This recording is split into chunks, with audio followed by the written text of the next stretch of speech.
12वां अध्याय जो है उसके बारे में जो है कि भक्ति योग। जैसे हम लोग बताए थे कि 1 से 6 वो 6 अध्याय तक जो है हमें बताता है कि हमें मतलब भगवान के साथ हमारा संबंध क्या है, और उसके बाद कर्म योग, ध्यान योग, ज्ञान योग उसके बारे में बताए थे। फिर 7 चैप्टर से 12 चैप्टर जो है इसमें जो है भगवान का ऐश्वर्य, भगवान का विराट रूप और भक्ति योग ये सब चीज़ों के बारे में बताया गया है।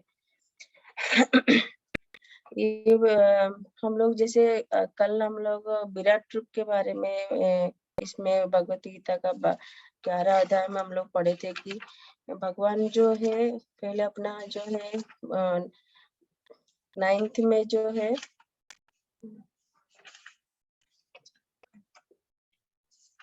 9th में भगवान जो है अपना जो है परम गृह ज्ञान जो है अर्जुन को बताए थे।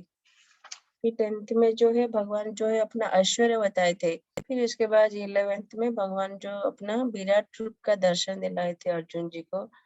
और भगवान जो है एक-एक करके जो है अपना उनका जो गृह ज्ञान ये सब जो एक-एक चीज अर्जुन जी को बता रहे, और अर्जुन के माध्यम से हम सभी को ये जो ज्ञान हमें मिल रहा है।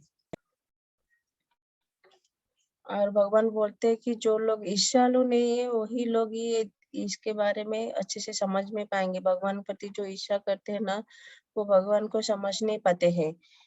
तो हम अभी 11 का हम लोग थोड़ा चर्चा करेंगे।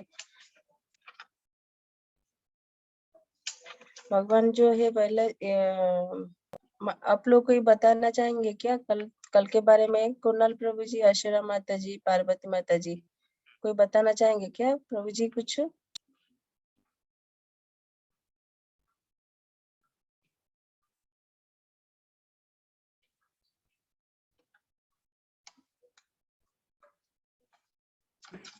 माता जी, जैसे आपने बताया था कि जो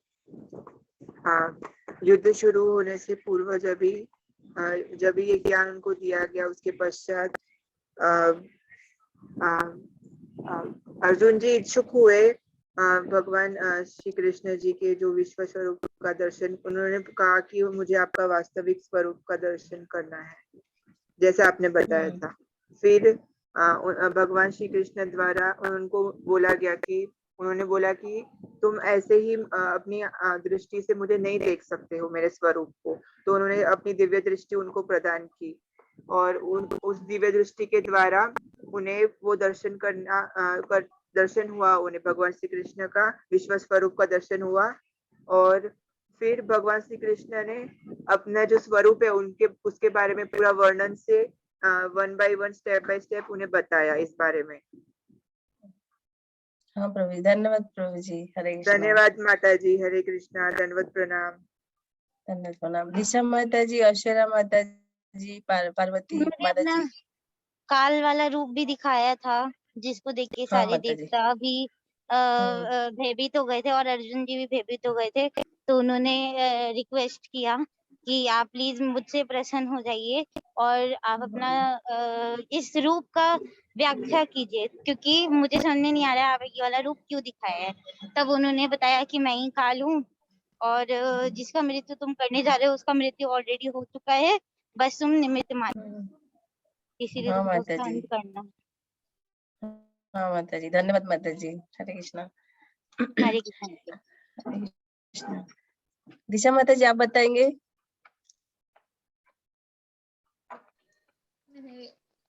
उतना ही नोट किया था। मतलब हाँ माता जी, जो भी नोट किया आप बता सकते हैं माता जी। हाँ, इसमें मतलब एक पॉइंट ऐड करना चाहूंगी बस कि संजय जी भी वहाँ रूप को देखते रहते हैं और वो धृतराष्ट्र को उसका वर्णन करते हैं कि भगवान ने अपना विराट रूप अर्जुन को दिखलाया है करके। तो और भगवान का जो रूप है वो मतलब उसका वर्णन किया गया है कि वो अनंत है, और उसके बहुत तेजस्वी है, 100,000 कोटि सूर्यों का जितना उसमें प्रकाश है। तो वो सारी चीजें भगवान के रूप का वर्णन किया है। हाँ, हाँ माता जी, धन्यवाद माता जी। आप लोग नोट करिए माता जी, तो आपको जब भी समय रहे ना, आप पढ़ेंगे ना माता जी बार-बार, तो आप लोग को जो है विराट रूप के बारे में और अच्छे से आपको समझ में आएगा माता जी। और जिसके पास आप लोग के पास अगर भगवत गीता है तो वो तो और भी अच्छा है माता जी, आप लोग बहुत अच्छे से समझ पाएँगे।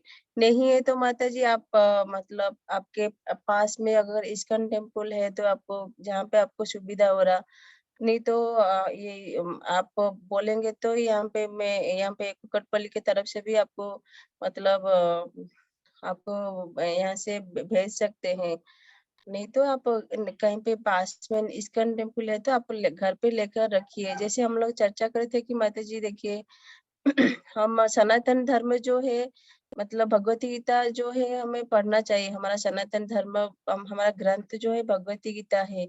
हमें प्रतिदिन उसका पढ़ाई करना चाहिए और भगवत गीता जो है जैसे हम लोग हमारा लाइफ में एक-एक पार्ट हमारे साथ जो है भगवत गीता भी हमारे लाइफ का एक पार्ट है। उसे हमें रोज प्रतिदिन पढ़ना चाहिए माता जी।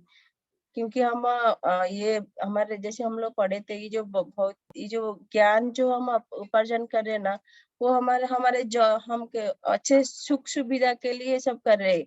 उसका मेन लक्ष्य तो वही रहता ना। पर ये भगवत गीता के अनुसार हमें जो है हमारा लक्ष्य तो और है। अलग दिशा की और है। क्योंकि हम ये भौतिक जगत में है तो इसमें अपना कर्म तो करना पड़ेगा।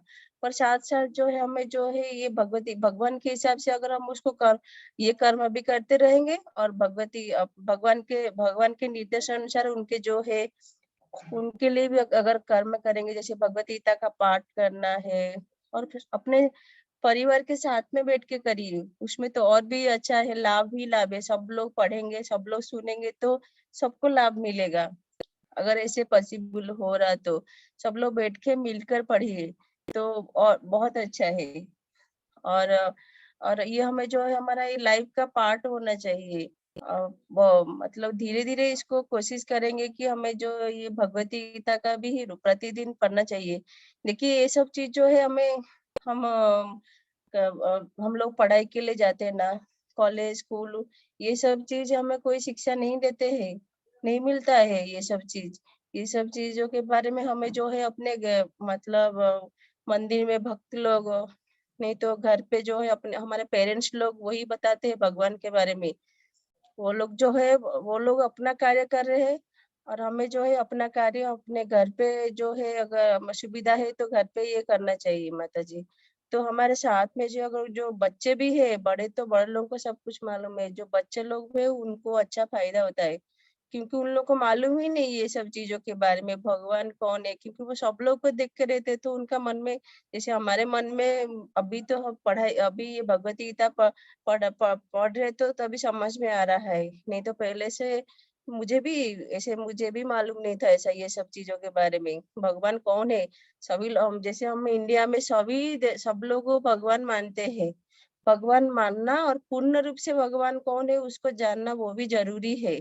भगवान का मतलब क्या है वो जानना ज़रूरी है। तो इसमें जो है भगवत गीता में जो है पूरा ज्ञान जो है भगवान जैसे हम लोग पढ़े थे ये 9th चैप्टर में सभी विद्याओं का राजा जो है भगवत गीता जो है सभी विद्याओं का राजा है।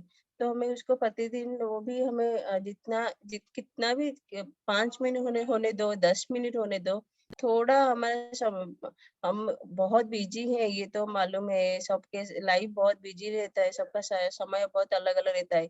पर 5-10 मिनट तो निकाल सकते हैं ना हम लोग टीवी में, फ़ोन में अपना समय बिता देते हैं। ये जो है हमारे लिए सबसे ज़रूरी है, इसके ऊपर भी अपना समय थोड़ा देना चाहिए।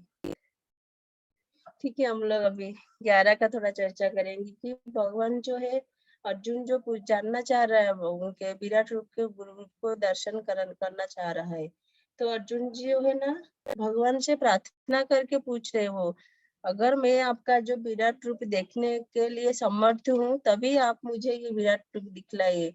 उसके बाद जो है भगवान बोले कि हाँ उसके बाद भगवान बोले कि ये जो है भगवान उनको अलग अलग रूप से उनको विराट रूप का दर्शन दिला रहे अलग अलग रूप में। फिर भगवान उनको जो है दिव्य दृष्टि दे प्रदान किए थे उनको, क्योंकि हम जो है अपने ये भक्ति की आंखों से भगवान को नहीं दे सकते हैं। ये भगवत गीता में ये 11वां अध्याय बताई, इसमें बताया गया कि जो सिर्फ अर्जुन ने ही जो है विराट रूप को देखा था, क्योंकि उसको जो है भगवान अपना दिव्य दृष्टि प्रदान किए थे। अरे जी 1 मिनट, करंट गया है।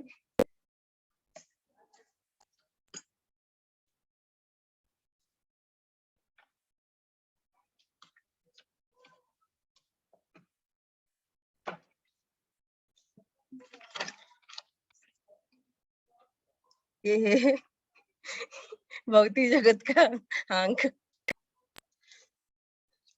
फिर भगवान ने जो है उनको दिव्य दृष्टि प्रदान किए ताकि वो भगवान के जो विश्व रूप को अच्छे से देख सके। फिर इसके बाद जो है और उसके बाद भगवान ने अपना विश्व रूप दिखाए थे कि उनका जो विश्व रूप में उनका जो शरीर जो है, शरीर में बहुत सारे मुख सिर थे, मुख थे और बहुत सारे उनका और बहुत सारे आंखें थे और वो लोग जो है अच्छे अच्छे जो सारे जो आभूषण पहने हुए थे और जो उनका शरीर जो दिव्य शरीर जो है उसमें बहुत सारे सुगंध निकल रहे थे। जैसे हम लोग मंदिर में जाते हैं ना, वो मंदिर के अंदर सुगंध बहुत अच्छा सुगंध मिलता है और कहीं वो सुगंध और कहीं पर नहीं मिलता है ऐसा सुगंध। तो भगवान के शरीर से ऐसे सुगंध आ रहा था बहुत, अर्जुन जो पूरा ये सब अनुभव कर रहा था, वो खुद अनुभव कर रहे थे। और उनका जो जैसे उसके बाद जो है फिर उसके बाद अर्जुन बोल रहे कि भगवान का जो विश्व रूप है ना एक ही स्थान पर थे, पर वो हजारों भागों में विभक्त हो गए थे। जो सारे जो विश्व ब्रह्मांड जो है हजारों भागों में विभक्त हो गया था। और वो जब भगवान का जो इतना तेज था, जैसे लाखों हजारों लाखों सूर्य एक साथ उदय हो जाते ना, जितना तेज है उतना तेज विश्व रूप का था, इतना तेज। और अगर यहाँ पर एग्जाम्पल जैसे एक सूर्य का जब हम उदय होते तो हम लोग उनका हम जैसे प्रकाश आए तो अंधेरा निकल जाता है, पर हमारे आंख में अंधेरा आ जाता है। अगर सूर्य को हम लोग ऐसे एकदम एक नजर से देखते रहेंगे ना, आंख में उल्टा अंधेरा हो जाता है, आंख दिखाई नहीं देता थोड़े समय तक। तो उस समय भगवान का जो विश्व रूप में इतने सारे सूर्य एक साथ उदय होते, कितना तेज उतना तेज निकले थे उधर। फिर उसके बाद अर्जुन जी जो है एक एक बोले कि हे भगवान कृष्ण, मैं आपके शरीर में जो है सारे देवता और अन्य सभी जीवों को जो है एकत्र देख रहा हूँ। वहां पे जो अलग अलग नहीं है, सभी देवता लोग और जीव सभी लोग एक जगह है, वो देख रहे हैं। और ब्रह्मा शिव जी तथा समस्त ऋषियां और सभी दिव्य सर्प भी, मतलब सभी जग जो है सभी चीज एक जगह सब लोग हैं यहाँ पर, अलग अलग नहीं है उधर भगवान के विश्व रूप में। और उनका शरीर जो है बहुत सारे हाथ, पेट, मुंह तथा बहुत सारे आंख देख रहे थे, और जो कि सभी जगह फैले हुए थे ये सारे चीज। और जिसका अनंत नहीं है, उसका ना आप में ना अंत दिखता है, ना मध्य दिखता है, ना आदि दिखता है, यहाँ पर अर्जुन बोले। फिर उसके बाद बोले कि आपका जो ये तेज का इतना जो तेज आपका शरीर का जो तेज है ना रूप में, उसको देख पाना बहुत कठिन हो रहा है, क्योंकि आपका जो प्रज्वलित अग्निभांति जो सूर्य जो प्रकाश है ना सब जगह फैल रहा है, और उसके सब जगह फैल जा रहा है, बहुत कठिन हो रहा है इतना तेज देखने में। और आपका जो है बहुत सारे मुकुट है, सिर के ऊपर बहुत सारे मुकुट है, गदा है, चक्र से जो है आपका दिव्य शरीर सुशोभित है।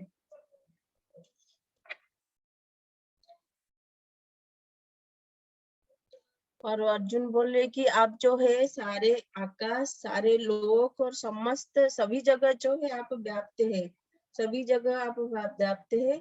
और आपका जो है अद्भुत और भयानक रूप को देखकर सारे लोग भयभीत हो रहे। यहाँ पर अर्जुन जी बोल रहे भगवान को।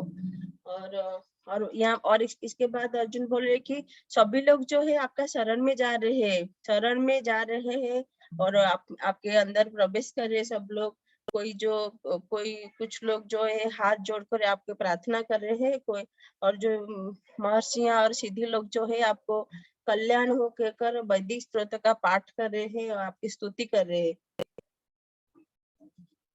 सभी देवी देवता शिव जी के विविध रूप, अश्विन कुमार, पितृगण, गंधर्व, यक्ष, असुर तथा सिद्ध देव सभी आपको आश्चर्य रूप से देख रहे हैं। सब लोग भगवान को आश्चर्य रूप में देख रहे हैं और आपके जो है अनेक मुख, नेत्र, बाहु, जंघा, पांव, पैर तथा भयानक दांतों वाले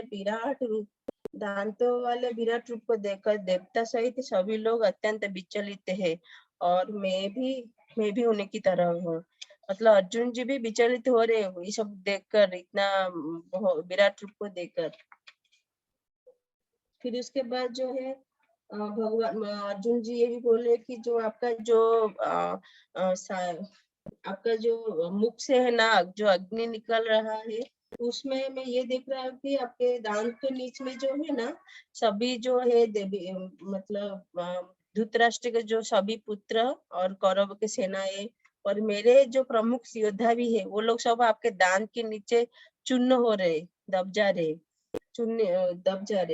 फिर इसके बाद जो बोल रहे कि वो लोग उसी प्रकार वो लोग आपके शरीर में मुख के अंदर प्रवेश करे, जिस प्रकार जो है नदियों का जो तरंग रहते हैं ना, बहुत सारे तरंग रहते हैं समुद्र के अंदर, वो लोग प्रवेश करते रहते हैं वो लोग, वैसे ही आपका जो विराट रूप में ये सब जो है आपके मुख के अंदर ये लोग सब प्रवेश कर रहे हैं।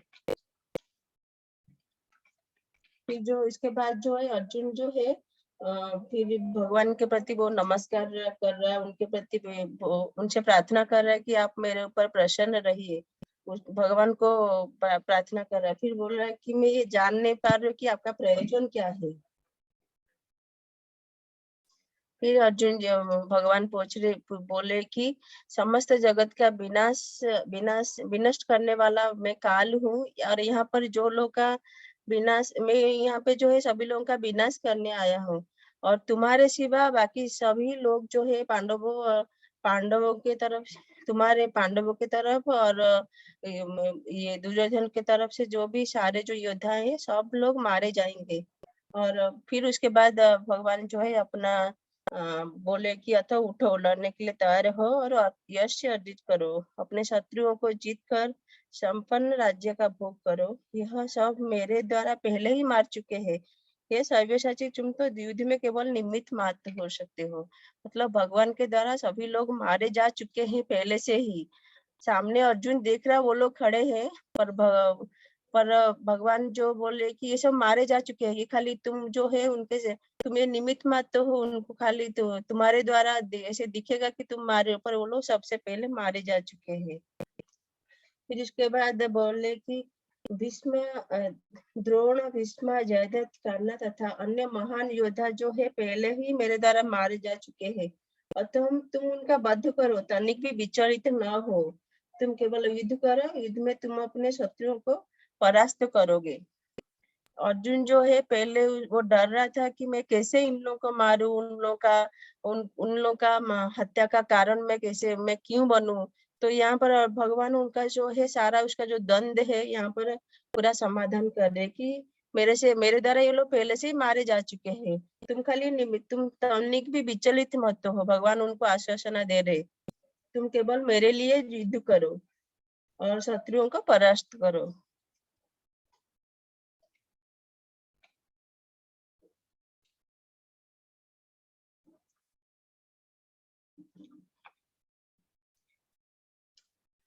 फिर अर्जुन जी बोले कि हे ऋषिकेश, आपका नाम श्रवण से संसार हर्षित होता है और सभी लोग आपके प्रति अनुरक्त होते हैं। यद्यपि सिद्ध पुरुष आपको नमस्कार करते हैं, किंतु असुरगण भयभीत है और इधर उधर भाग रहे हैं, यह ठीक ही हुआ है।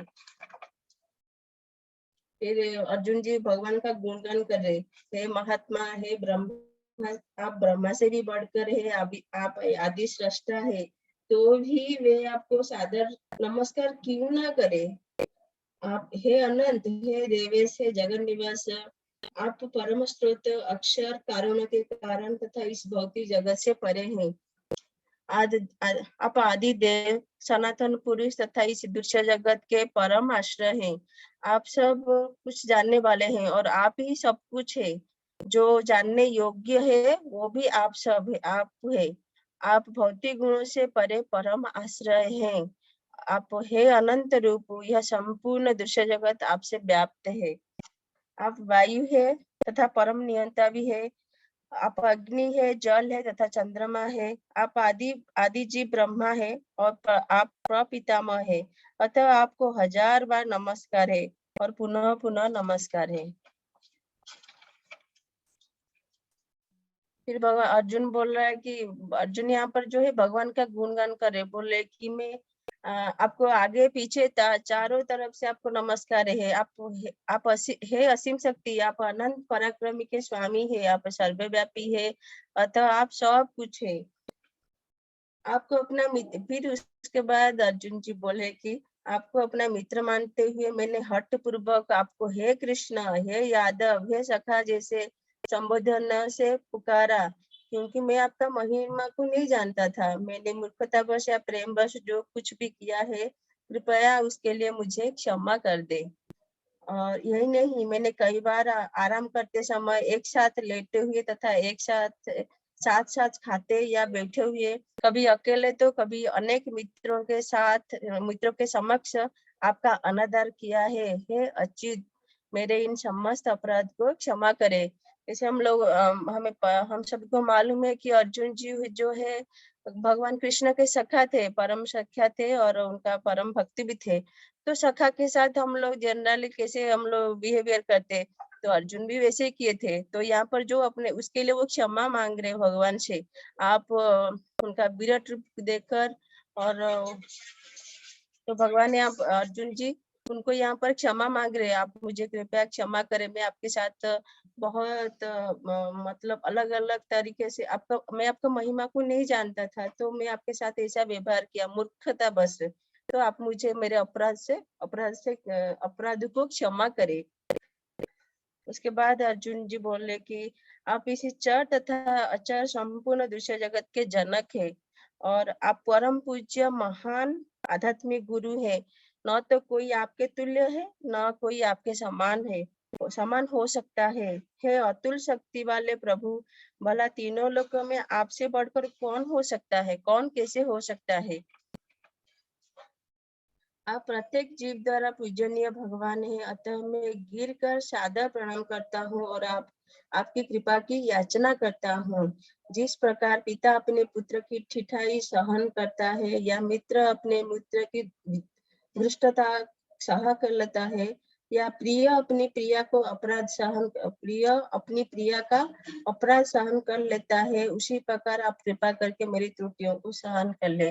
यहाँ पर अर्जुन जो है पूरी तरह भगवान से शरणागत होकर उनको जो है सादर प्रणाम करते हैं और कृपा की याचना करते हैं। वो चाहते हैं कि जैसे पिता अपने पुत्र की सारे गलतियों को, मतलब कुछ भी अनजाने में कुछ गलती करता है तो वो अपने पिता अपने पुत्र की सब सहन करता है, वो कुछ दंड नहीं देते हैं। और मित्र लोग के साथ भी ऐसे ही रहता है, तो वो लोग ऐसे कोई दंड नहीं देते, वो लोग सहन कर लेते हैं और प्रिय अपने प्रिय का अपराध भी सहन कर लेता है। उसी प्रकार जो है अर्जुन भी चाहता है कि भगवान जो है आप मेरे जो धृष्टता है, दो त्रुटियां है जो है, आप कृपा करके ये त्रुटियां को सहन कर ले।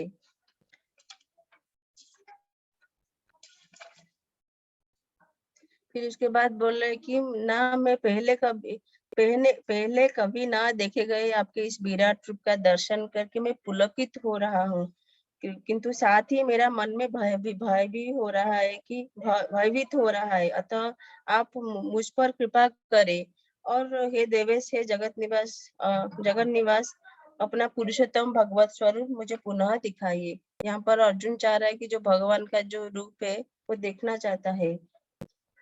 हे विराट रूप, हे सहस्त्रभुज भगवान, मैं आपकी मुकुटधारी चतुर्भुज रूप का दर्शन करना चाहता हूँ, जिसमें आप अपने चारों हाथों में शंख चक्र तथा गदा पद्म धारण किए हो। मैं उसी रूप का देखने की इच्छा करता हूँ। मतलब यहाँ पे अर्जुन जी चाह रहे कि भगवान को उनका जो चतुर्भुजधारी जो रूप है वो दर्शन करना चाहते हैं। फिर उसके बाद जो है भगवान बोले कि हे अर्जुन, मैंने प्रसन्न होकर अपनी अंतरंगा शक्ति के बल पर तुम्हें इस संसार में अपने इसी परम विश्वरूप का दर्शन कराया है। इसके पूर्व ये जो विश्वरूप अन्य किसी ना इस असीम तथा तेजमय आदि रूप को कभी नहीं देखा है। भगवान यहाँ पर पूरा बोले ये विश्वरूप कोई भी नहीं देखे हैं।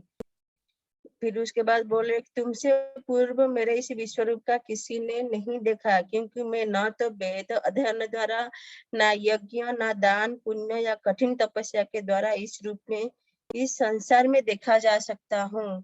भगवान बोले कि इतना भी हम वेद अध्ययन करें और ना यज्ञ करे या दान पुण्य या तपस्या के द्वारा जो है भगवान बोल रहे मैं ये संसार में ये जो विराट रूप कोई भी नहीं दे सकते हैं। फिर उसके बाद भगवान बोले कि तुम मेरे इस भयानक रूप को देखकर अत्यंत विचलित एवं मोहित हो गए हो, अब इसे समाप्त करता हूँ। हे मेरे भक्त, तुम समस्त चिंताओं से पुनः मुक्त हो जाओ। तुम शांत चित्त से अब मेरा इच्छित रूप देख सकते हो। फिर धृतराष्ट्र संजय धृतराष्ट्र का बोल रहा है कि अर्जुन से इस प्रकार कहने के बाद भगवान कृष्ण ने अपना असली चतुर्भुज रूप प्रकट किया और अंत में 2 भुजा वाले अपना रूप प्रदर्शित करके भयभीत अर्जुन को धैर्य बंधाया। पहले अपना चतुर्भुज जो शंख चक्र गदा पद्म धारण के ही जो चतुर्भुज रूप के दर्शन कराए, फिर उसके बाद जो है अपना जो स्वरूप जब युद्ध के समय जो उनका जो स्वरूप था वो 2 भुजा वाला अपना रूप प्रदर्शित करके अर्जुन का जो है भय था उसको धैर्य बंधाए। उनका भयभीत से उनको भयभीत उनका चला गया, भय नहीं हुआ उनको। जब अर्जुन ने कृष्ण को उनके आदि रूप में देखा तो कहा हे जनार्दन, आपके इसी अति सुंदर मानवीय रूप को देखकर मैं अब स्थिर चित्त हूँ और मैं अपनी प्राकृत अवस्था प्राप्त कर ली।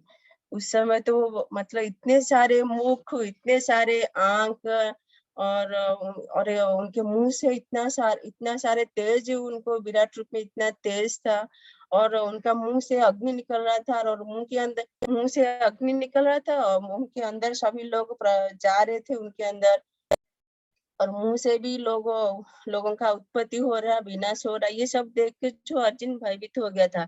जब ये भगवान का जो है ऐसा जो उनका जो है कृष्ण भगवान का जो रूप है असली रूप जब देखे उसके जो मन को शांत हुआ। ये जो है विराट रूप को देखकर वो भयभीत हो गए थे, मोहग्रस्त हो गए थे। भगवान का जो असली रूप में देखे तो श्याम सुंदर रूप में देखे तो उनके मन को शांति हुआ। तो बोले कि मैं अभी अपनी प्राकृतिक अवस्था को प्राप्त कर लिया है। फिर भगवान बोले कि तुम मेरे जिस रूप को इस समय देख रहे हो इसे देख पाना अत्यंत दुष्कर है। यहाँ तक कि देवता भी इस अत्यंत प्रिय रूप को देखने की ताक में रहते हैं। देवता लोग भी इनके जो रूप देखने के लिए सभी लोग आतुर रहते हैं, पर भगवान दर्शन नहीं दिलाते देवता लोगों को भी। तुम अपने दिव्य नेत्रों से जिस रूप का दर्शन कर रहे हो उसे न तो वेद अध्ययन से, न कठिन तपस्या से, न दान से, न पूजा से जाना जा सकते है। कोई इन साधनों के द्वारा मेरे रूप में नहीं देखे, मेरे रूप को कोई भी नहीं देख सकता ये साधन के द्वारा। फिर भगवान बोले कि केवल अनन्य भक्ति द्वारा मुझे उस रूप को समझा जा सकता है।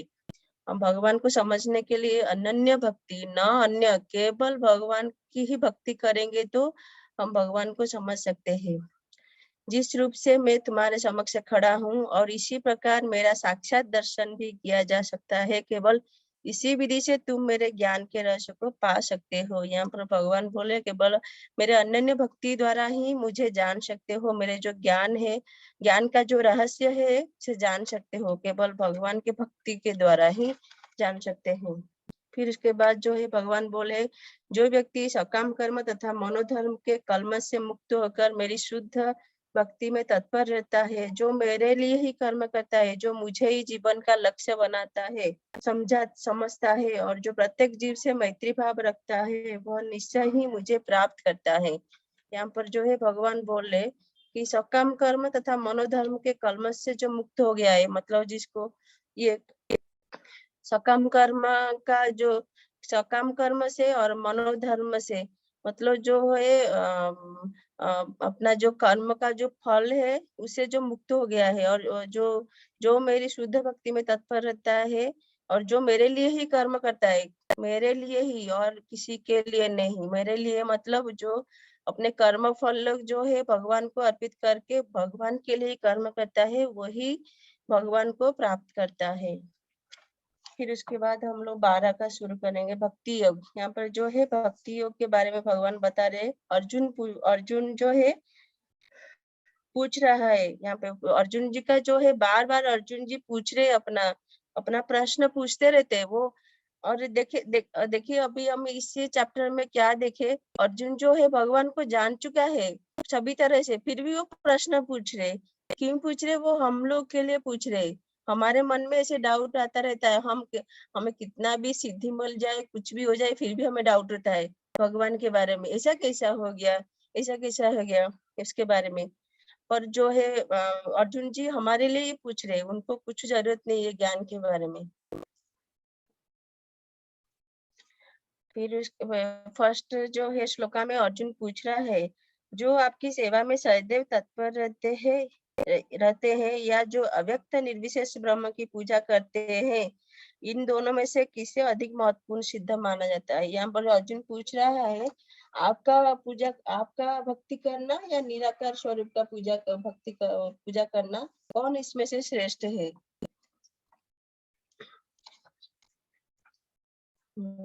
फिर उसके बाद भगवान जो है एक एक करके बता रहे, एक एक मतलब किससे कौन सा चीज श्रेष्ठ है, एक से मतलब हम भक्ति में आगे बढ़ने के लिए कौन सा चीज श्रेष्ठ है उसके बारे में भगवान बता रहे हैं। कि भगवान बोले, जो लोग अपने मन को मेरे साकार रूप में एकाग्र करते हैं और अत्यंत श्रद्धा पूर्वक मेरी पूजा करने में सदैव लगे रहते हैं, वे मेरे द्वारा परम सिद्ध माने जाते हैं। मतलब साकार रूप, यहाँ पर जो जैसे हम लोग देखे निराकार रूप जो है उसमें कुछ आकार नहीं है। जैसे एक बल्ब है, बल्ब का जो रोशनी है, रोशनी को देख के हमें पता नहीं चलता ना, उसका कुछ आकार के बारे में हमें समझ में नहीं आता है। पर भगवान यहाँ पर और उसका कुछ आकार रहेगा तो हमें समझ में आएगा। और जैसे हम लोग पर भगवान का जो रूप है साकार रूप है, भगवान स्वयं खड़े हैं तो उनका हमें पूजा करना चाहिए साकार के रूप में। और फिर यहाँ पर अर्जुन जी वही पूछ रहे हैं और भगवान वही बोल रहे हैं, जो मेरे साकार रूप में एकाग्र रहते हैं और अत्यंत श्रद्धा पूर्वक मेरी पूजा करते हैं, वो मेरे द्वारा परम सिद्ध माने जाते हैं और वही श्रेष्ठ है, वही व्यक्ति श्रेष्ठ है।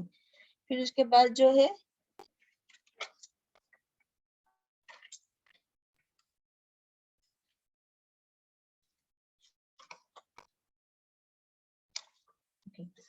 तीन और 4 में भगवान बोले कि लेकिन जो लोग अपनी इंद्रियों को बस में करके तथा सबों के प्रति समभाव रखकर परम सत्य की निराकार कल्पना के अंतर्गत उस अव्यक्त की पूरी तरह पूजा करते हैं, जो इंद्रियों के अनुभूति से परे है, सर्वव्यापी, अकल्पनीय है, अपरिवर्तन है, अचल तथा ध्रुव है, वे समस्त लोगों के कल्याण में संलग्न रहकर अंततः मुझे प्राप्त करते हैं। भगवान बोले कि जो निराकार रूप का जो कल्पना करते हैं, वो लोग जो है भगवान बोले कि वो लोग मतलब और जो इंद्रियों की अनुभूति से परे हैं, सर्वव्यापी और अकल्पनीय है, भगवान बोले ये लोग भी अंततः मुझे ही प्राप्त करते हैं। डायरेक्टली नहीं है, फिर भी इनडायरेक्टली जो है भगवान बोले ये मेरे ही पूजा करते हैं।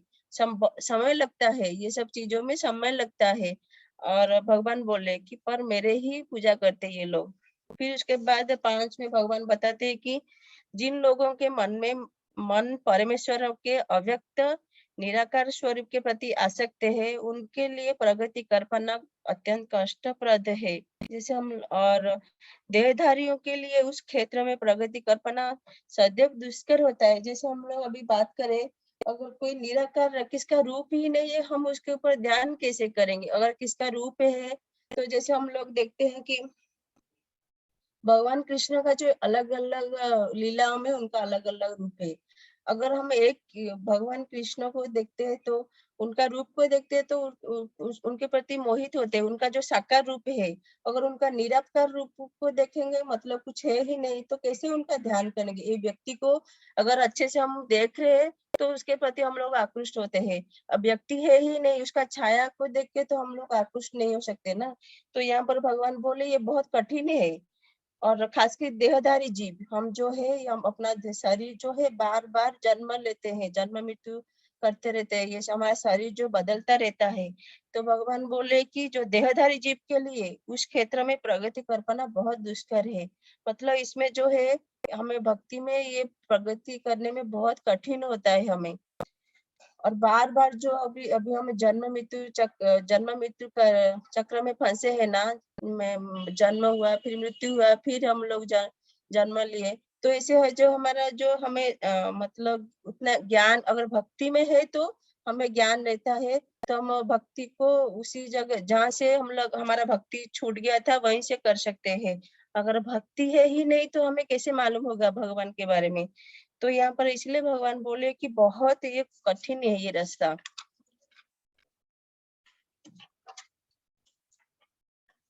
फिर उसके बाद जो है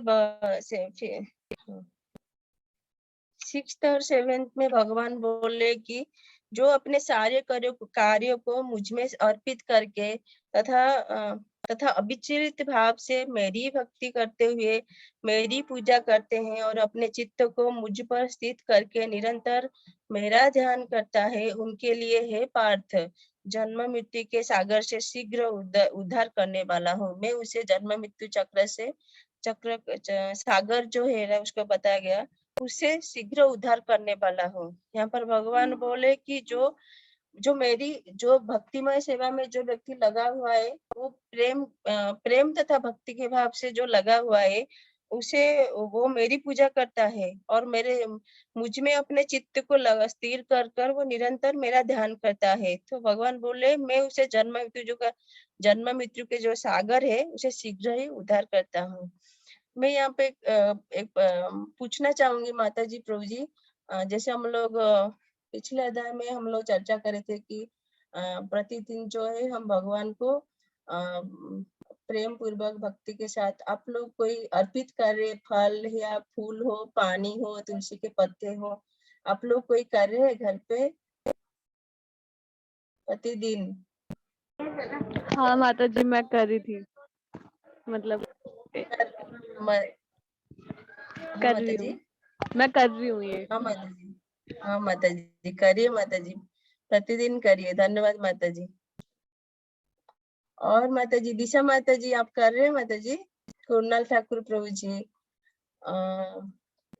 पार्वती माता जी, ऐश्वर्या माता जी। माता जी मैं पूजा करता हूँ पर किंतु उन्हें प्रसाद चढ़ा नहीं पाता हूँ। पर जब भी माता प्रभु जी जी आप फल जब भी माता जी रहते हैं तभी मैं पूर्ण कोशिश करता हूँ कि मैं उन्हें मतलब उन्हें नैवेद्य दे सकूं। हाँ प्रभु जी, हाँ धन्यवाद प्रभु जी। घर पे भी फूल रहते हैं ना प्रभु, फूल रहने दो। और हमारे घर पे नए ग्लास भी रहते हैं ना, तो आप प्रतिदिन अपने घर जो नया ग्लास है ना उसमें एक गिलास पानी भगवान को वो अर्पित कीजिए। आप और भक्ति के साथ उनके प्रति समर्पित होके हम भगवान को कुछ नहीं दे सकते, वो तो सर्वज्ञ है, वो हमारा पालनहार है, हम उनको कुछ भी नहीं दे सकते हैं। और वो हमारे भाव को देखते हैं, हम उनके प्रति कितना प्रेम है, श्रद्धा है वो देखते हैं। वो हम कर सकते हैं और कुछ भी नहीं कर सकते, हम कुछ भी नहीं दे सकते। तो ये कर सकते हैं। फूल है माँ प्रभु जी, फूल है, फल है। हम घर पे प्रभु जी फूल लाते हैं पूजा के लिए। तो घर के सभी सदस्य जो है भगवान को फूल अर्पित करना चाहिए। मतलब हम खुद करेंगे तो भगवान के पास जाएगा ना, हम खुद करना चाहिए।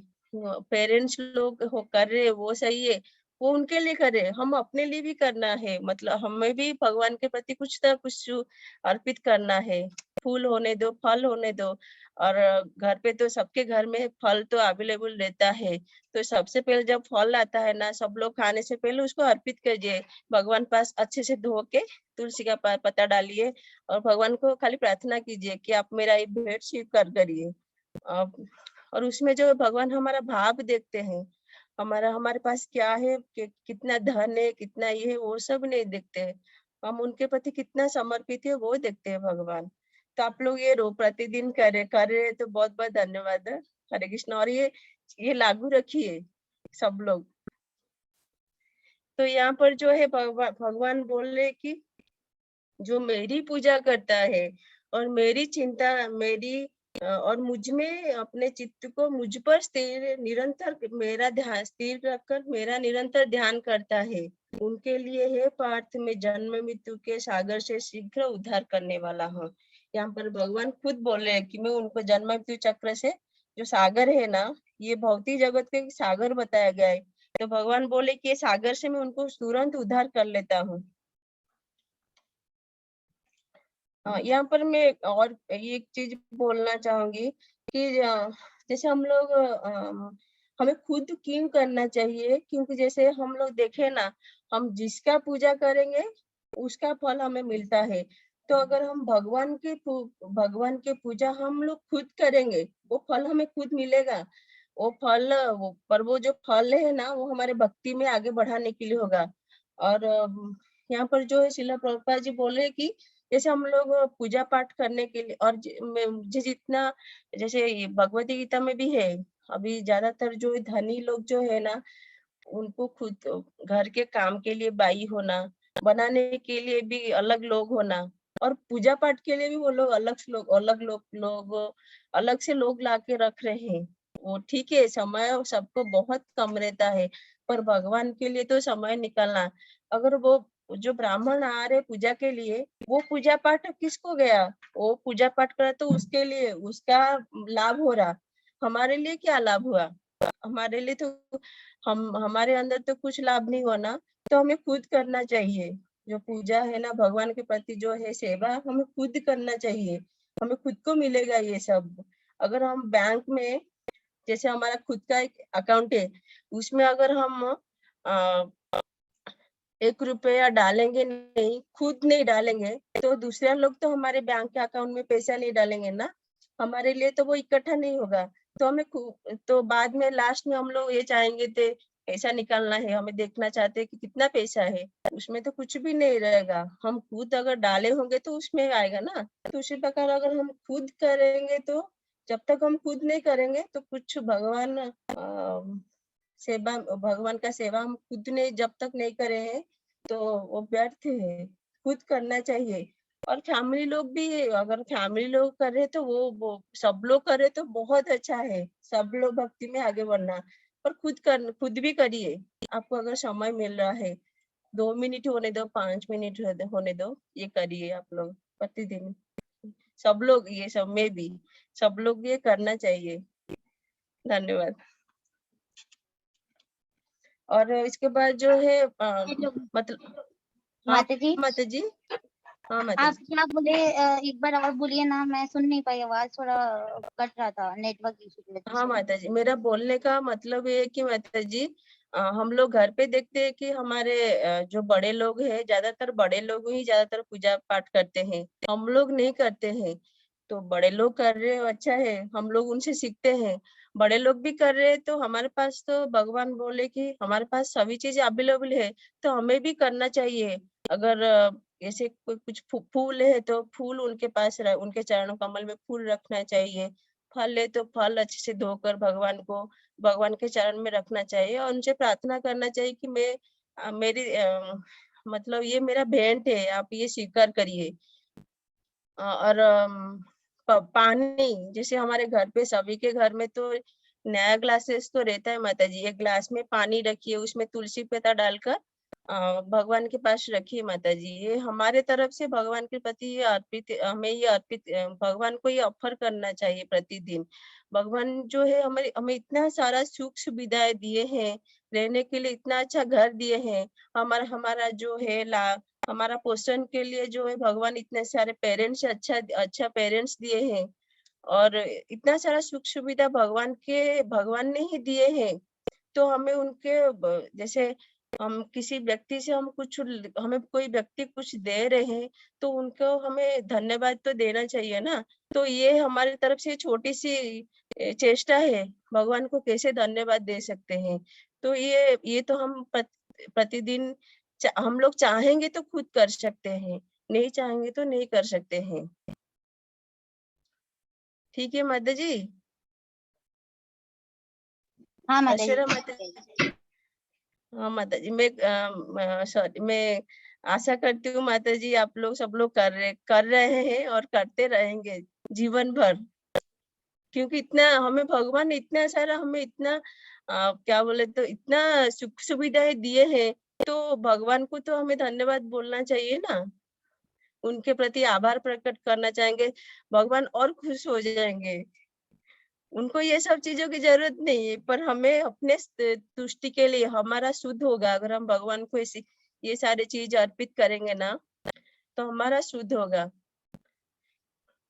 ठीक है माता जी, अभी हम लोग आगे बढ़ेंगे। ठीक है माता जी, राधे राधे। धन्यवाद। हरे कृष्ण। यहाँ पर जो है भगवान जो है मतलब हर चीज में भगवान बोले कि मेरे लिए मुझ में ये सब सिर्फ मेरे लिए ही करो, वो भगवान बोले। इसके बाद जो है 8th में 9th में भगवान ये बोले कि मुझ भगवान में अपने चित्त को स्थिर करो और अपनी सारी बुद्धि मुझ में लगाओ, इस प्रकार तुम निस्संदेह मुझ में वास करोगे। भगवान यहाँ बोले कि अपने चित्त को मुझ में स्थिर करो और तुम्हारा जो सारा बुद्धि है ना मुझ में लगाओ। यहाँ पर जो है हम लोग देखते हैं कि सब लोग जैसे बिजनेस में अगर प्रगति करना है तो जो बिजनेसमैन है वो अपना सारा बुद्धि उसमें ही लगा देते हैं, कैसे मेरा बिजनेस आगे बढ़ेगा। तो भगवान यहाँ पे बोले कि तुम्हारा जो बुद्धि है ना मुझ में लगाओ, तभी भगवान में अपने बुद्धि लगाए तो भगवान के भक्ति में भी हम आगे बढ़ेंगे ना। समझ में आ रहा ना माता जी, प्रभु जी? अगर हम भगवान के प्रति अपना बुद्धि लगाए तो भगवान के भक्ति में हमें आगे बढ़ेगा। तो इसलिए यहाँ पर भगवान बोले कि अपने बुद्धि को मुझ में लगाओ। जैसे व्यापारी लोग अपना सारा जो समय बुद्धि अपना व्यापार बढ़ाने में लगाते हैं, वैसे हमें ये जो है अपना सारा बुद्धि को अपने भक्ति के लिए भगवान बोले अगर भक्ति में आगे बढ़ना चाह रहे तो अपने बुद्धि को मुझ में लगाओ, जिससे हम भगवान को और अच्छे से जान पाएंगे। फिर उसके बाद बात बोल रहा है कि भगवान बोले कि तुम निस्संदेह मुझ में स्थित रहो, मुझ में वास करोगे। यहाँ पर भगवान बोले बार बार निरंतर भगवान का स्मरण करते रहेंगे तो भगवान के तो हमें मृत्यु के समय भी भगवान ही याद आएंगे ना, जैसे हम लोग पढ़ चुके हैं। मृत्यु के जीवन भर हम जो कुछ करते हैं ना, मृत्यु के समय वही चीज याद रहता है। और अगर हम जैसे हम लोग अपने मतलब कारोबार के विषय में जीवन भर उसी चीज के बारे में अगर हम सोचते रहेंगे तो अंत में भी वही हमारे अंदर घुसता रहेगा। अरे मेरे व्यापार का क्या होगा, मेरे मरने के बाद उसका क्या होगा। तो उसी चीज के बारे में अगर हम लोग ध्यान करते रहेंगे, हमारा मृत्यु हो जाएगा। नेक्स्ट जो लाइफ है हमें पता नहीं, मनुष्य जन्म मिलेगा, कौन सा जन्म मिलेगा पता ही नहीं। अगर मनुष्य जन्म मिला ना, फिर से मतलब वही चीज में लगे रहेंगे। मनुष्य जन्म मिलेगा तो मतलब भगवान के बारे में हमें कुछ भी याद नहीं आएगा। दूसरा जन्म मिलता है, अलग अलग जन्म मिलता रहेगा, वही जन्म मृत्यु चक्र में फिर से फंसते रहेंगे। तो भगवान यहाँ पे बोल रहे हैं कि तुम्हारा जो बुद्धि हो मुझ में लगाओ, तभी मुझ में तुम सदैव वास करोगे। फिर उसके बाद भगवान बोले कि तुम अपने चित्त को अविचलित भाव से मुझ पर स्थिर नहीं। हाँ, यहाँ पर जो है भगवान बोल रहे कि हे अर्जुन, हे धनंजय, यदि तुम अपने चित्त को अविचलित भाव से मुझ पर स्थिर नहीं कर सकते हो तो तुम भक्तियों के विधि विधानों का पालन करो। इस प्रकार तुम मुझे प्राप्त करने की चाह उत्पन्न करो। यहाँ पर भगवान बोले कि यदि तुम अपने चित्त को अविचलित भाव से मेरे ऊपर स्थिर नहीं कर पा रहे हो, अपना ध्यान नहीं दे रहे हो। तो भगवान बोले कि जो भक्तियों के जो विधि विधान है, मतलब हम भक्ति में कैसे आगे बढ़ेंगे, भगवान का जो है नाम जप, सारे जो भक्ति का जो विधि विधान को पालन करोगे, भक्ति में कैसे प्रगति करने के लिए हमें क्या करना चाहिए, क्या नहीं करना चाहिए, ये सब चीजों में अगर ये सब चीजों को अगर हम फॉलो करेंगे तो भगवान ये तो हम भक्ति में आगे बढ़ेंगे। जैसे सुबह जल्दी उठना, जैसे मंदिर में सब लोग कहते हैं उसी प्रकार वो लोग सुबह 4 बजे उठ जाते हैं, मंगल आरती करते हैं, फिर उसके बाद जो है भगवान का नाम जप करते हैं। और ये हमारे जो वैदिक शास्त्र जो है श्रीमद् भागवतम, ये सब चीजों के वो लोग पढ़ाई करते हैं। उसके बाद जो है वो लोग दिन भर मंदिर में बहुत सारे सेवाएं रहते हैं। बाहर से दिखता होगा मंदिर में कुछ हलचल नहीं दिख रहा है, पर मंदिर के अंदर बहुत सारे सेवाएं हैं, शिव विग्रह के सेवाएं रहते हैं, अलग अलग सेवाएं रहते हैं। सब बहुत भक्त लोग जो है प्रभुपाद जी की जो पुस्तक है ना, सब लोग वितरण के लिए जाते हैं, भक्त लोग कोई मतलब अलग अलग जगह सब लोग प्रचार के लिए जाते हैं, और कोई अलग अलग जगह पे कैसे प्रचार और बढ़ना, सबको कृष्ण भक्ति कैसे मिलेगा, वो भक्त लोग निरंतर उसी में प्रयास करते रहते हैं। भक्ति को कैसे आगे बढ़ाना, वो लोग ऐसे ये सब चीजों में, ये सब सेवा में वो लोग लगे रहते हैं। वो लोग बैठते नहीं, उनका अगर दिखते वो लोग बैठते, पर उनके मन में कुछ ना कुछ चलता रहता है, कल किधर जाना है, कल क्या करना है, आगे क्या करना है, उनका प्लानिंग चलता रहता है कैसे ये चीजों को बढ़ाना। ये जो है ये कृष्ण भावनामृत जो है एक बड़ा फैमिली है, उसको कैसे बढ़ाना आगे, उसकी फैमिली को कैसे बढ़ाना, ये सब मतलब भक्ति में सब लोग कैसे आगे बढ़ेंगे उसके प्रति वो लोग निरंतर लगे रहते हैं। तो भगवान बोले भक्तियों का विधि विधान का पालन करो, इस प्रकार जो है तुम मुझे प्राप्त करने की जो चाह है उत्पन्न करो। ये जो है अपने मन में ये जो चाह को जो है ये करना, मन में ये अपना ये इच्छा करो, कैसे भक्तियों के जो विधि विधान को कैसे पालन कर सकते हो, और मेरे को प्राप्त करने के लिए जो चाह है उसको बढ़ाओ, भक्ति के विधि विधान को पालन करके। भगवान जो बोले मतलब एक एक चीज जो पढ़ा रहे अर्जुन जी को, बोले एक एक करके कैसे भक्ति में आगे बढ़ेंगे, उनको एक एक स्टेप से उनको बढ़ा रहे उनका एक एक स्टेप से। फिर उसके बाद 10th में भगवान बोले यदि तुम भक्तियों के विधि विधानों का भी अभ्यास नहीं कर सकते हो तो मेरे लिए कर्म करने का प्रयत्न करो। मतलब एक एक चीज बोले भगवान, यदि ये नहीं कर सकते वो करो, एक एक बढ़ा रहे। अगर हमें असुविधा कुछ है तो भगवान एक एक चीज बढ़ा रहे, यदि ये नहीं कर सकते हो तो मेरे लिए वो करो, यदि अगर वो नहीं कर सकते हो तो वो करो। एक एक चीज बता रहे भगवान, हमें आसानी से समझा रहे हैं क्या करो आगे बढ़ने के लिए। वो चाहते हैं हम आगे बढ़े, कैसे बढ़े, वो एक एक स्टेप से हमें चढ़ा रहे भगवान। यहाँ पे भगवान बोले मेरे लिए कर्म करने का प्रयत्न करो, क्योंकि मेरे लिए कर्म करने से तुम पूर्ण अवस्था को प्राप्त होंगे। भगवान यहाँ पे बोले कि अगर तुम मेरे लिए कर्म करोगे तुम जो है पूर्ण अवस्था मतलब सिद्धि को प्राप्त करोगे। जैसे हम लोग पढ़ चुके हैं कि कर्म जो है, कर्म का फल जो है बहुत बंधन का कारण रहते हैं, पर भगवान के जैसे अकर्म मतलब भगवान कृष्ण के लिए अगर हम कर्म करेंगे तो वो कर्म बंधन नहीं लगता है। तो इसीलिए भगवान बोले अगर तुम मेरे लिए कर्म करोगे तो तुम पूर्ण अवस्था सिद्धि को जो अवस्था यानी सिद्धि को प्राप्त करोगे। फिर उसके बाद और एक स्टेप और है। हाँ प्रभु जी। माता जी अब आप एग्जांपल्स दे सकते हो कि हमें अकर्म के लिए क्या क्या कार्य करने चाहिए। अभी प्रभु जी हम लोग बताए ना प्रभु जी, हमारे घर पे हम लोग खुद हम कुछ भी अच्छा चीज करना अपने घर से खुद करना, अपने घर से। जैसे हम लोग अभी हम लोग चर्चा करें ना माता जी, हम सॉरी प्रभु जी, एक एक स्टेप से हमें लेना है, अपने घर से ही हम शुरुआत करना है। जैसे हम लोग पूजा का करें ना, हमें सबसे पहले जो है भगवान को अर्पित करे।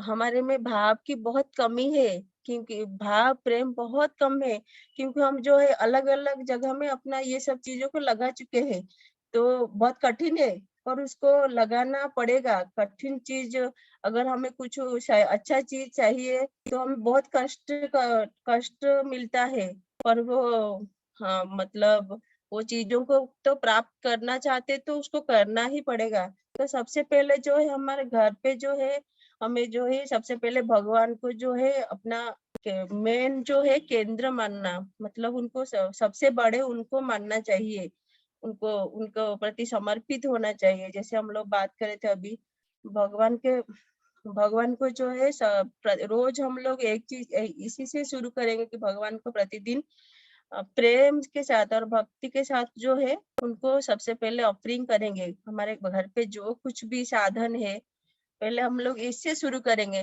फिर घर पे जैसे हम लोग बात करे थे, सब लोग मिलके अगर बैठ के पढ़ाई भगवत गीता का पठन करेंगे, मतलब इतना तो सब लोगों को ज्ञान है। हम लोग सब अपने घर पे एक जगह बैठकर टीवी नाम का जो है ना बड़ा वाला है, उसके बड़ा वाला उसको ये कलयुग का राक्षस बताया गया है, उसको तो अच्छे से हम लोग सब लोग देखते हैं। इसमें कोई भी ना नहीं कर सकते हैं, सब एक साथ देखते हैं। हाँ, टीवी में अच्छा चीज आते हैं उसमें देखिए, उसमें कोई मना नहीं है।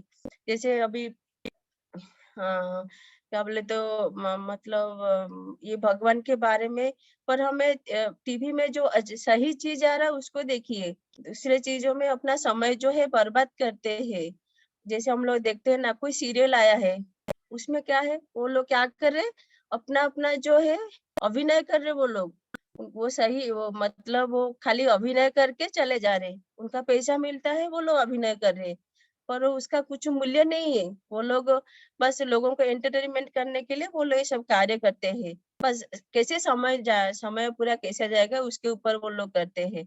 पर यहाँ पर जो मैं जैसे श्रील प्रभुपाद जी बोलते हैं, हमें अपने फैमिली के साथ बैठकर हमें जो है भगवान के बारे में चर्चा करना चाहिए, क्योंकि ये सब चीजें तो सभी जगह हो रहा है। हम बाहर कहीं पे जाएंगे तो बस दूसरों को कैसे मतलब सबसे पहले यही चीज आता है कि उसका वो कितना बड़ा आदमी बन गया, मुझे भी बनना चाहिए। ये चीज सबसे पहले आती है, सबसे पहले ये चीज आती है, सब हमारे मन में सबसे पहले यही चीज आ जाती है।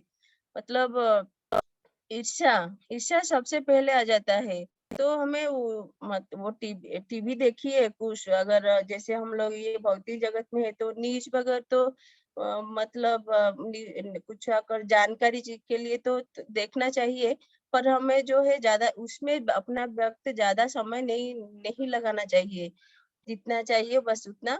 उसके बाद जो है अपना परिवार के साथ अपने हमें समय देना चाहिए। परिवार के साथ समय बहुत कम देते हैं, और जब भी देते तो समय दे रहे तो हमें जो ये जैसे आप जब भी इतने दिनों से आप लोग सुन रहे तो आप लोग तो मतलब हम लोग को इतना तो समझ में आ गया ना, हमें अपना समय कैसे क्या करना चाहिए। समय जो है समय का सदुपयोग करेंगे, मतलब हमें जितना समय मिल रहा है तो हम थोड़ी ये कृष्ण भक्ति के बारे में चर्चा कर सकते हैं। और भगवती गीता घर पे जो अगर भगवती गीता है और घर पे बच्चे भी रहते हैं, भगवती गीता का पाठ कर सकते हैं। और हमारे घर पे बच्चे भी हैं, बच्चों को संस्कार कहाँ से मिलेगा, हम ही लोगों से ही मिलेगा। दूसरा कोई संस्कार नहीं देते, दूसरे लोग दूसरे चीज देते हैं जो कि उनके लिए फायदा नहीं है। जैसे बच्चों के दांत में कीड़ा आया है तो उसको चॉकलेट खाना मना है, तो बाहर का लोग तो नहीं सुनता, अब वो दे देते हैं, पर हम लोग तो नहीं देते ना। तो इसी प्रकार हमें अपने बच्चों में संस्कार देने के लिए हम खुद करना चाहिए, घर से ही शुरुआत करना चाहिए। तो हमें जो है बच्चों को भी जैसे अलग अलग जो है कृष्णा के स्टोरी से आ रहे हैं। अभी अभी जो है इस्कॉन कुकटपल्ली या सभी जगह जो इस्कॉन मंदिर में है ना, ये अप्रैल मई में जो है गीता कैंप चलता है बच्चों को जो है। आप लोग सब लोग को मालूम है गीता कैंप के बारे में? गीता समर कैंप हो रहा है सभी जगह, सभी इस्कॉन मंदिर में हो रहे हैं। अगर आप और हमारे ये जो इस्कॉन कुकटपल्ली की तरफ से जो है ना, ऑनलाइन ऑनलाइन में भी ये सुविधाएं दिए गए हैं। मतलब बच्चों को भगवत गीता का श्लोका पढ़ाते हैं, और भगवान के जो सारे स्टोरीज वो सब उसके बारे भगवान के स्टोरी बताते हैं। और भगवान के ड्राइंग रहता है, कलरिंग रहता है, और संस्कार के बारे में बताते हैं बच्चों को, सिखाते हैं बच्चों को। और अलग अलग एक्टिविटीज भी रखते हैं। हाँ, ये गीता समर कैंप में, मतलब वो शायद 9 दिन 11 दिन का ऐसे 7 दिन 9 दिन 11 दिन इसके अंदर रहता है। तो मतलब उसमें जो है बच्चों को सभी चीज हम लोग इसमें जो बच्चे लोग जाते हैं ज्वाइन होते हैं उनको ये सब चीज सिखाते हैं। ये इस्कॉन मंदिर में कुकटपल्ली में भी ये सब चल रहा है। आप लोग को मतलब ये सुविधाएं उठाना चाहिए। आपको अगर नजदीक नजदीक है तो आप उधर जाइए, नहीं तो आप लोग ऑनलाइन में भी ये सब अवेलेबल है। ये सब चीजें हमारे ये इस्कॉन कुकटपल्ली तरह से भी ये सब शुरू हो गया, मतलब ये भी चल रहा है। 12-13 साल से ये सब भी चल रहा है, जब से ये इस्कॉन कुकटपल्ली का शुरुआत हुआ है। तो आप लोग अगर आप चाहेंगे तो आप अपना अभी जो माता जी अभी प्रतिदिन आप लोग को जो है लिंक भेजाते हैं ना, तो आप उनके साथ में आप कांटेक्ट कर सकते हैं, उनको मैसेज कर सकते हैं आपको ऑनलाइन में अगर ज्वाइन होना है तो। प्रीति माता जी, मैंने कल देखा है आपके घर पे 2 बच्चे थे। अगर आपको अगर पसंद है तो आप ऑनलाइन में ज्वाइन करा सकते हैं बच्चों को। हाँ, मैं भी वही सोचती थी कि मैं उनको बोलूंगी ज्वाइन करने के लिए। हाँ माता जी, आपके रिलेटिव्स कोई भी है तो भी माता जी उनको भी बोलिए। और अभी जो लिंक में माता जी देखो कि एक फोन नंबर है ना माता जी, लिंक में एक फोन नंबर है ना, आप उसमें मैसेज करिए तो आपको रिप्लाई मिल जाएगा। आपको क्या करना चाहिए क्या नहीं करना चाहिए, ऑनलाइन में आप कैसे ज्वाइन होंगे, सबका डिटेल आपको मिल जाएगा माता जी। ठीक है माता जी, तो हमें थैंक यू। अभी पहले हाँ, तो माता जी ये सब चीजों के बारे में मालूम नहीं था ना, तो अभी मालूम हो रहा तो उसमें ज्वाइन योग क्यों नहीं देना।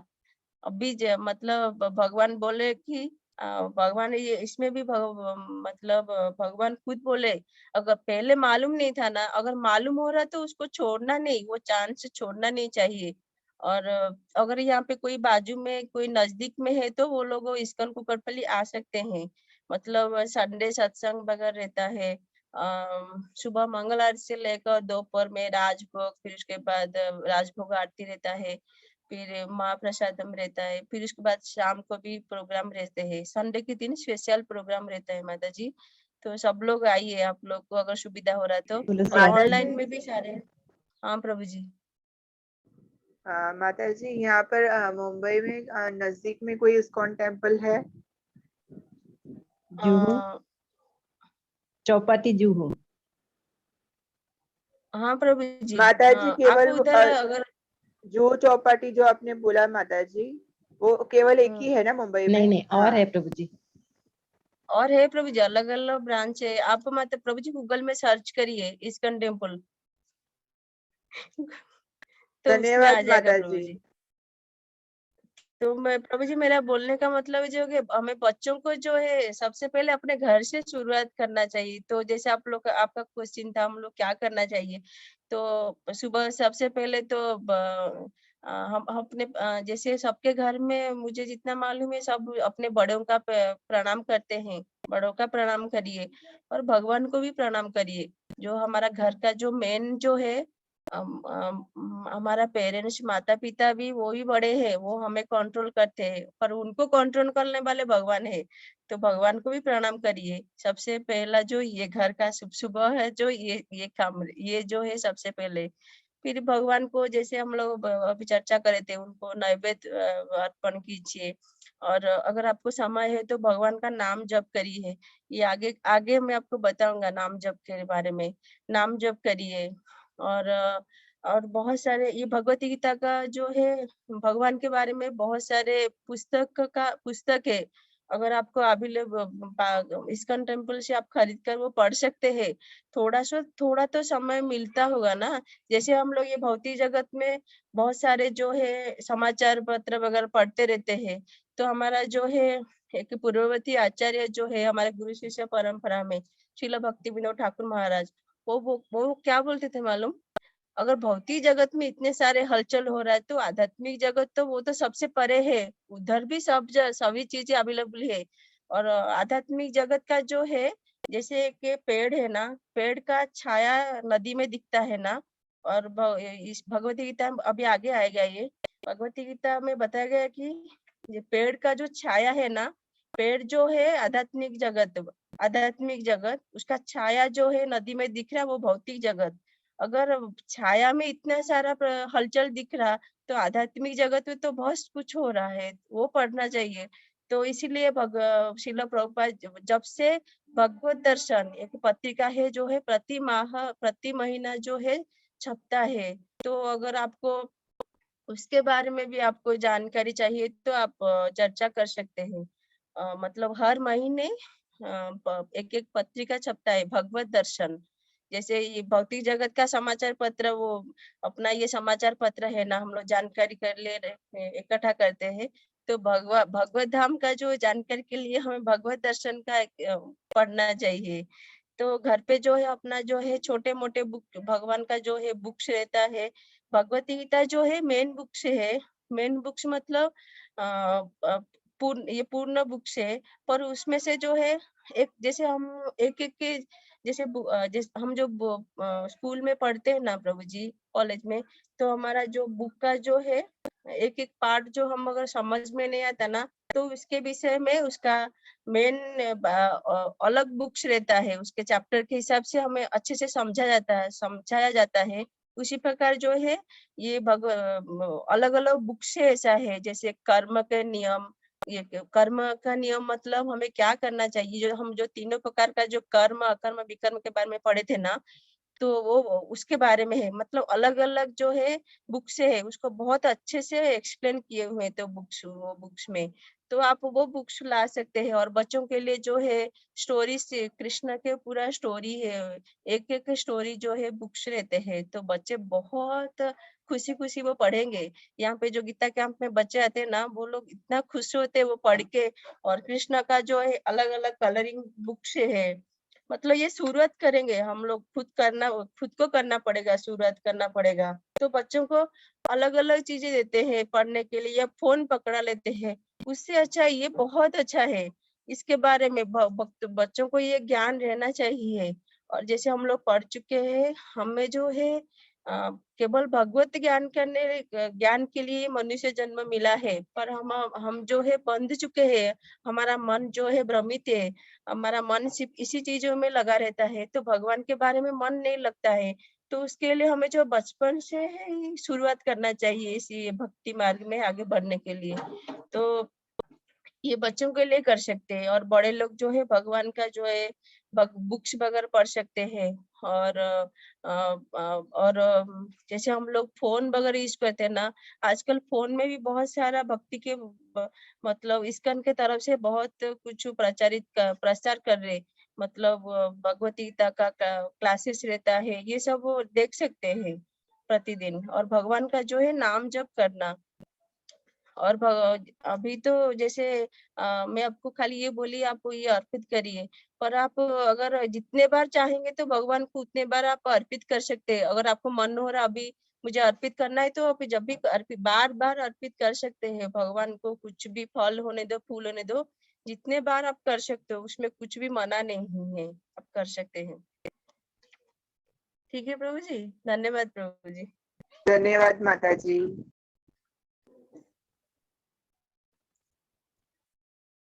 फिर उसके बाद जो है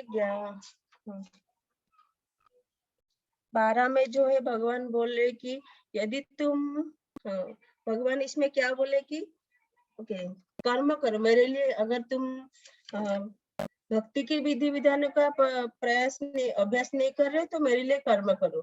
मतलब कृष्ण भावना में तो कर्म करो। फिर उसके बाद जो 11 में क्या भगवान बोले, मतलब एक एक चीजों में भगवान एक एक स्टेप से बढ़ रहे। अगर ये नहीं करे तो वो करो, वो पूरा चांस दे रहे भगवान इसमें।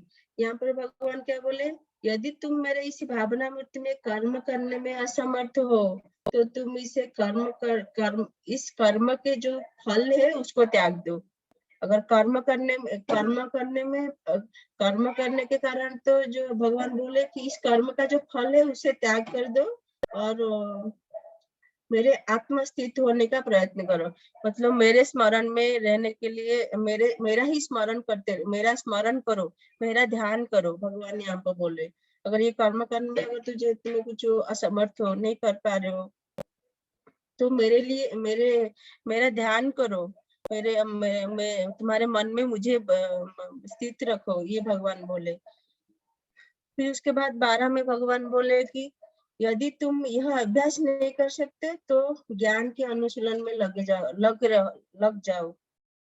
यहाँ पर भगवान बोले यदि मेरा ध्यान नहीं कर, मेरे स्मरण नहीं कर पा रहे हो, अपने मन में चित्त में नहीं रख पा रहे हो, तो तुम ज्ञान के अनुशीलन में रहो। सही ज्ञान है क्या है उसमें लग जाओ। फिर भगवान यहाँ पे फिर भगवान बोले लेकिन ज्ञान से श्रेष्ठ ध्यान है। यहाँ पर भगवान बोले कि ज्ञान से जो श्रेष्ठ ध्यान है, जैसे हम लोग पढ़ चुके, अगर हमारा ज्ञान जो अगर सही ज्ञान नहीं है तो जो है वो ज्ञान अगर मतलब ये भगवान के, अगर वो ज्ञान में भगवान नहीं है, अगर भगवान के लिए हम कुछ ज्ञान उपार्जन नहीं कर रहे तो वो ज्ञान श्रेष्ठ नहीं है। तो यहाँ पर भगवान बोले कि ज्ञान से श्रेष्ठ जो ध्यान है। फिर उसके बाद क्या बोले, ध्यान से भी श्रेष्ठ जो है अपना कर्म फल का परित्याग करो। अगर तुम जो है अपना ध्यान करो, जैसे हम लोग देख चुके हैं कि हम लोग हमारा इंद्रिय जो है बहुत चंचल है, वो एक जगह बैठता नहीं, वो अपना काम कर, उसका स्वभाव जो है विचलती होना, वो विचलित रहता है, एक जगह बैठता नहीं है। अपने इंद्रियों से कैसे हम लोग ध्यान करेंगे? इसलिए यहाँ पे भगवान ऑप्शन दे रहे, अगर तुम ये ध्यान से भी अच्छा श्रेष्ठ क्या है, अपने जो कर्म करते हो ना, वो कर्म फलों का परित्याग करो मेरे लिए ही, और कर्म फल का परित्याग करो। बोले कर्म फल अपने लिए नहीं मत रखो, क्योंकि ऐसे त्याग से मनुष्यों का मन को शांति प्राप्त होता है, शांति प्राप्त हो सकती है। भगवान बोले कि कर्म फल का परित्याग जब करोगे तो अपने मन में शांति मिलेगा। अगर कर्म फल मतलब हमारे पास मतलब जैसे जैसे हम लोग बहुत सारे धन उपार्जन कर लिए तो हमारे मन में दिन भर यही चलता रहता है, अभी क्या करना है, इसको क्या करना है, इसको किधर क्या किस जगह इसको रखना है, क्या क्या करते रहना है, क्या क्या करना पड़ेगा। मतलब हम लोग सोचते रहते हैं, हमारे मन में खाली वही चीज रहता है, वो धन के बारे में जो है बार बार वही सोचते रहते हैं। वो फल जो मिला है हमें, वो फल को कैसे क्या करना है, किस जगह कैसे उसको सेटल करना है, उसके बारे में हम लोग रहते हैं। और भगवान क्या बोले, वो कर्म फल जो है हमारे बंधन का कारण बनता है, तो हमें बंधन के कारण की जरूरत क्या है? अगर हम कर्म फल जो है भगवान के ऊपर छोड़ देंगे, भगवान का मर्जी क्या है, इच्छा क्या है, उनके ऊपर छोड़ देंगे, तो भगवान बोले कि ऐसे त्याग से मनुष्य को जो मन शांत रहता है। बस जैसे कि बोझा हमारे सिर के ऊपर के कोई बोझा रख दिए तो कैसा लगेगा हमें? हमारा दिमाग काम करेगा क्या? पूरा ऐसे लगेगा कोई ये जो है सिर दब जा रहा है ऐसे लगेगा।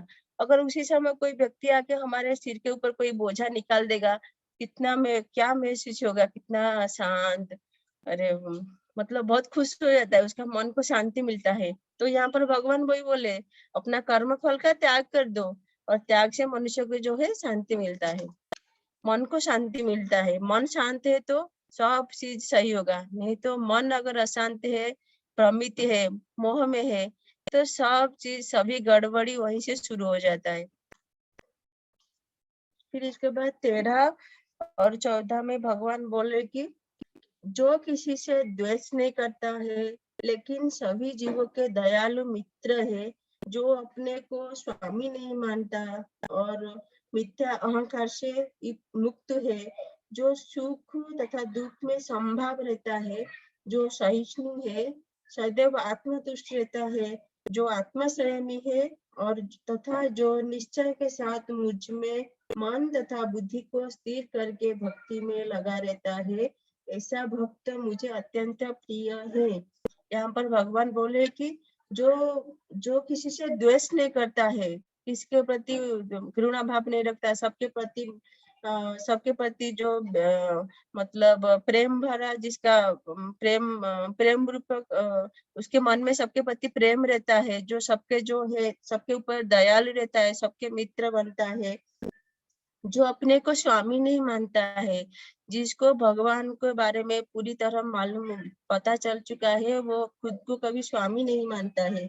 और जो मिथ्या अहंकार मतलब बड़ी पदवी में जो रहना चाहता है, वो नहीं रहना चाहता है। जो भक्त है ना वो कभी सबसे ऊंचा स्थान पर रहना नहीं चाहता है। वो सब खुद को कभी भी अपना सबका दास बनना चाहता है। वो भगवान के दास के भगवान का और भगवान के भक्त का वो दास जैसे दासानुभाव में रहना चाहता है।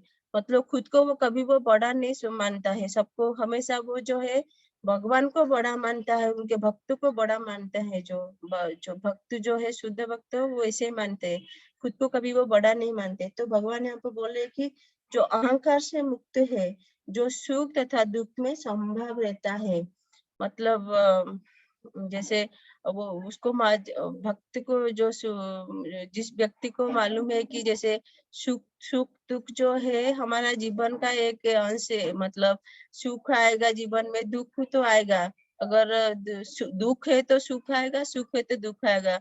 और सबसे ज्यादा जो है हमारा ये जीवन में दुख ही रहता है। जैसे हम लोग पढ़ चुके हैं 3 प्रकार क्लेशों के बारे में। तो किसी को याद है 3 प्रकार का जो क्लेश के बारे में हम लोग बात करे थे? प्रीति माता जी, पीसा माता जी, कोनलाल ठाकुर प्रभु जी, याद है प्रभु जी 3 प्रकार का क्लेश के बारे में हम लोग बात करे थे। दुर्गा माता का 3 जो त्रिशूल है ना उसके बारे में हम लोग चर्चा करे थे, याद है प्रभु जी, माता जी? ठीक है, मैं बता देती, ठीक है। आदि दैविक मतलब देवी देवता के द्वारा जो दुख मिलता है उसको आदि दैविक, जैसे भूचाल, तूफान आया, बहुत बारिश होता है, ये सब जो है आदि दैविक। फिर इसके बाद आदि भौतिक मतलब दूसरे जो प्राणी जीव जंतु के द्वारा जो हमें जो कष्ट मिलता है ना, जैसे कुत्ता या कोई भी काट लेते हैं, दूसरे लोग मतलब हमारे ऊपर प्रहार करते हैं, ये जो है आदि भौतिक। फिर उसके बाद जो है आध्यात्मिक मतलब जो है हम मानसिक रोग जो है ना, हमारे खुद से जो हमारे खुद के जो मन है ना, मन से जो दुख उत्पन्न होता है। मतलब जैसे हम लोग पढ़े थे ना, मन हमारा मित्र है, मन हमारा शत्रु है। अगर मन को हम सही चीजों में लगाएंगे तो हमारा मित्र बन जाता है, नहीं तो मन को जो है हम इधर के चीजों में, मतलब वो व्यक्ति इतना क्यों बड़ा हो गया, मतलब ईर्ष्या भाव रखते हैं, तो सबसे बड़ा शत्रु तो वही है ना। मतलब दूसरे मतलब तीनों युगों में जो है अलग अलग राक्षस रहते, अलग अलग लोग रहते थे। मतलब जो राक्षस लोग और देवता लोग अलग अलग रहते थे। पर ये कलयुग युग में जो है ना, हमारे शरीर में ही असुर है, हमारे शरीर में भी सूर है, मतलब देवता है, सब है हमारे शरीर में। हम चाहेंगे तो अच्छा सही मनुष्य बन सकते हैं, मतलब अच्छा व्यक्ति बन सकते हैं, नहीं चाहेंगे तो हम लोग दुष्ट बन सकते हैं। तो मन जो है, मन को सबसे पहले जो है अपना मित्र बनाना चाहिए। तो ये जो है लास्ट जो क्लेश था, जो कष्ट जो है मानसिक, अपने शरीर के द्वारा जो है, मन के द्वारा जो कष्ट मिलता है उसको आध्यात्मिक क्लेश कहा जाता है। तो यहाँ पर जो है बताया गया कि जो सुख दुख में समभाव रखता है, मतलब वो इतना दुखी रहता है, वो दोनों समय जो है समान रूप से रहता है।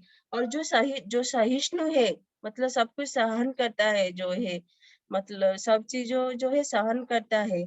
और जो है जो सदैव आत्मतुष्ट रहता है, ऐसा व्यक्ति जो है हमेशा जो है खुश रहता है, अपने आप में खुश रहता है। वो भगवान को जान चुका है तो वो हमेशा खुश रहता है। फिर उसके बाद जो है भगवान बोले, जो निश्चय के साथ मुझ में मन तथा बुद्धि को स्थिर करके भक्ति में लगा रहता है, ऐसा भक्त मुझे अत्यंत प्रिय है। यहाँ पर भगवान बोले जो ऐसा जो भक्त है ना, वो मुझे बहुत प्रिय है, भगवान बोले यहाँ पर। अभी आज का समय हो गया है, बहुत टाइम हो गया है, तो हम लोग यहाँ पे अभी विराम देंगे। आज का कुछ ये अध्याय में कुछ आप लोग को कुछ प्रश्न है तो आप पूछ सकते हो। मैं कोशिश करूंगी आपका प्रश्न का उत्तर देने के लिए। कुछ प्रश्न है प्रभु जी, माता जी?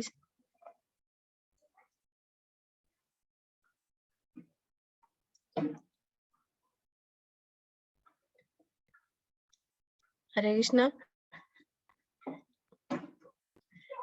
ठीक है, कोई प्रश्न नहीं है ना?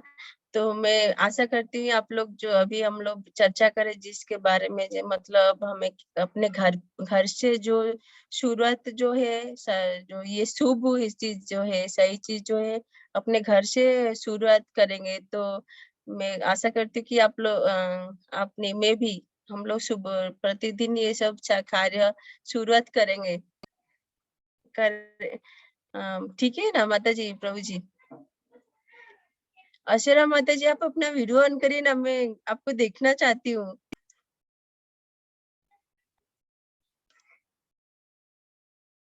धन्यवाद माता जी। तो माता जी कल से शुरुआत करेंगे ना माता जी? क्या चीज का? हम लोग जैसे अभी चर्चा कर रहे थे सुबह के समय हम लोग अपने पेरेंट्स को प्रणाम करते, तो हमें भगवान को भी प्रणाम करना चाहिए। उनको नैवेद्य मतलब फूल या फल पत्र या पानी कुछ भी हो तो उनको अर्पित करेंगे और ये शुरुआत करेंगे। बहुत समय लगता है इसको करने को, पर हम शुरुआत कर सकते हैं ना माता जी? हाँ अपने घर से ही। और ये चीज जी माता जी, ये करना बहुत आसान भी है। हाँ माता जी बहुत आसान है, इसलिए तो भगवान बोले भक्ति बहुत सरल है और आसान तरीका है ना। इसमें हमें सिर्फ एक चीज हमें करना पड़ेगा अपना, जैसे हम लोग पूजा पाठ में अपना तन मन धन सब कुछ लगाते हैं हम लोग। तो भगवान यहाँ बोले कि मुझे जो है अपना तन मतलब शरीर हम खुद खुद जो करना चाहिए और खुद करेंगे तो मन उसमें ही लग जाएगा अपने आप। खुद अगर हम भगवान का सेवा करेंगे तो अपना मन जो है खुद अपने आप लग जाएगा। और धन धन मतलब आप जो कुछ भी लाते हैं तो वो खरीद कर लाते हैं ना, ऐसे फूल होने दो फल होने दो, आजकल सभी चीज जो है खरीद के लाते हैं, कुछ भी फ्री में नहीं मिलता है। तो धन भी लग जा रहा, तन मन धन तीनों चीज लग जा रहा। तो भगवान ने जो हमारे लिए जो है सरल उपाय बताए इसमें कि हमारा तन मन धन जो है भगवान को हम प्रतिदिन ऐसे लगा सकते हैं। प्रीति माता जी आप करेंगे ना माता जी? हाँ माता जी, मैं स्टार्ट कर दिया है और अब करूंगी फॉलो पूरा। हाँ माता, और आपके घर पे बच्चे भी है ना, बच्चों को भी माता जी आप हाँ खुद करें ना, बच्चों को भी उसमें शामिल करिए। हाँ तो बच्चों को भी अलग लगेगा, ये कुछ नया चल रहा है उनको। बच्चों हाँ को कुछ अलग अलग नया चाहिए ना, उनको भी अच्छा लगेगा, चलो ये कुछ नया हो रहा, मुझे भी करना है। ठीक है माता जी, सबको और लगाएंगे। दिशा माता जी, धन्यवाद माता जी। दिशा माता जी। जी माता जी, मैं भी प्रयत्न करूंगी। हाँ माता जी जरूर, धन्यवाद। और कुरनाल ठाकुर प्रभु जी, प्रभु जी वीडियो ऑन तो थोड़ा वीडियो ऑन कर सकते हैं प्रभु जी?